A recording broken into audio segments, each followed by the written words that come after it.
magnificent.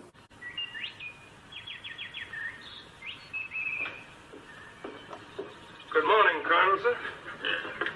Fine bright today. I hear down at the village, prices is picking up, and it's a big year for cotton. And heroic, a charismatic superstar who leapt on the screen.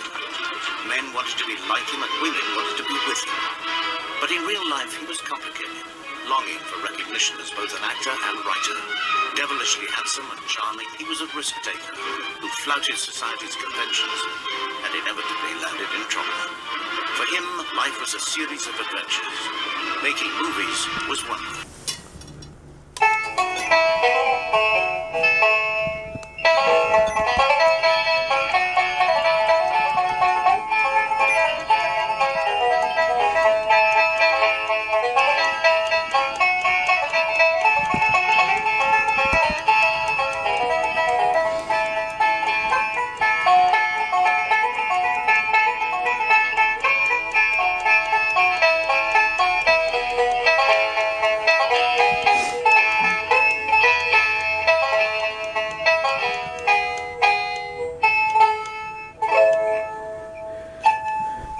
Well, this is Colonel Braxton Beauregard Burlique'S the Fifth, adventurer, treasure hunter, swashbuckler extraordinaire, at your service, madam. Well, one of the things I wanted to talk about tonight, and it's going to be the subject of this here talk, is a reproduction M40 field jacket, I guess you'd call it. I can't call it an M43, I guess. This is one that I've just run across here, and I thought I'd go over this to explain the kind of fits we're seeing. This is, to me, is a very interesting piece. I ran across this, and it's in brand new condition, which I thought, oh my God, is this unissued? But there's some things here that kind of I questioned. Number one, that's a very large size for World War II. In over 50 years, I've never seen a piece of a uniform or a field jacket, anything of that size. A 50 regular, that's really something. But if you look at this, and this is a fake. This is a fake. You look at the color. The color is right. You know, the material, I don't know. I'd have to pull an original out, but the color is right. The material, it seems to be right. Maybe a little bit thinner than the original, but here's what really got me. Look at that. It has a Talon zipper on there. Amazing. Talon zippers, I mean, that was an American brand that I believe the company, I believe they went out of business. But they were on U.S. equipment, the uniforms, at least since the 40s. I've seen them on jackets, I think, up through the 1980s. That's amazing. You know, this has to be a counterfeit Talon zipper. If you look at the lining on this coat, even that looks right. I mean, that's the type of material you would see in a coat like that. The buttons, the shade of the buttons is correct. This size, another point on this is, the material on this label here, this is actually more like I've seen on those Navy, I guess what you call them, deck coats. It's kind of a coarse material. It just seems more like that type of material. The Army ones are more, they're more smooth. They're just a different texture to it. But here's the real kicker. On any of this World War II gear, these uniforms, jackets, usually you see that there's a tag in the pocket. In this case, this does have a tag, and if you're not paying attention, you could get fooled by this. Now, let's take a look at the tag. This tag shows that it's a field jacket olive drab. It gives the name of a company, Sems Incorporated, and it lists at Cartersville, Georgia.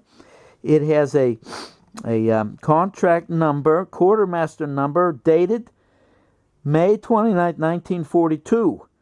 And then it even has quartermaster core, 10th specification. They give a date for this, March 17th, 1942. Gives a stock number. Now here's something. It gives a Philadelphia quartermaster depot right there that's saying this was a Philadelphia quartermaster depot. And that was the major depot for uniforms and jackets and things during World War II. I think there might have been one on the West Coast, but this most of the majority of tags I've seen have been that Philadelphia Quartermaster Corps. But and it has inspector tag. But here's the kicker. Here's where they get you. Down here. Okay, they reproduced the tag, and at the bottom it has "Made in China." And this part here, you wouldn't see on a World War II tag. And in fact, you can tell this tag, excuse me, a little draft here in the manor house. You know, got to put another log on the fire and add a little more coal to the furnace. But anyway, this tag here, a real jacket, it would end right here. And this other tag, my goodness, that's a third sneeze, man. I got myself a chill here. But anyway, this tag was sewn on top of this tag. It's actually a second tag. But the point I'm making is this coat is pretty damn authentic. It's the color's right on this, color's right on that. My goodness, I'm gonna get a sniffle here. And I'll tell you the truth.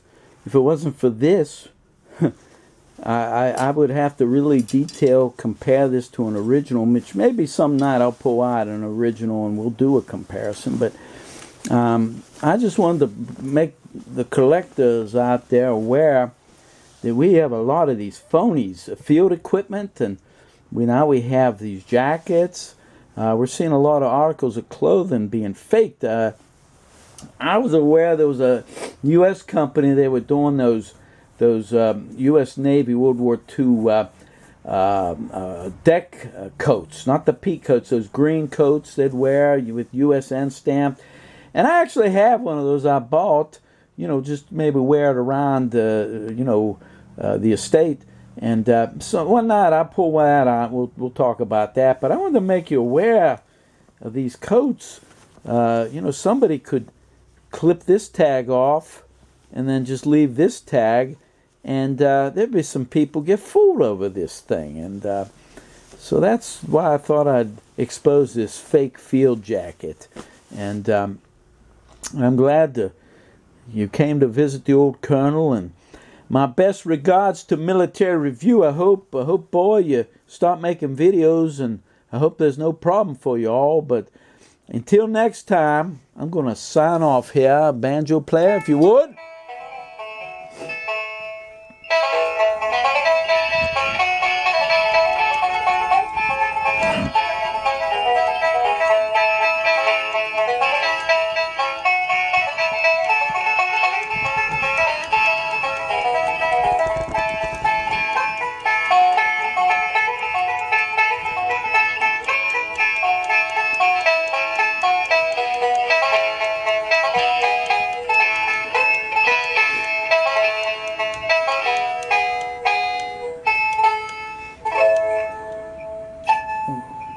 Well, this is Colonel Braxton Beauregard Burlique the Fifth, adventurer, treasure hunter, swashbuckler extraordinaire. Signing off. Goodbye, y'all.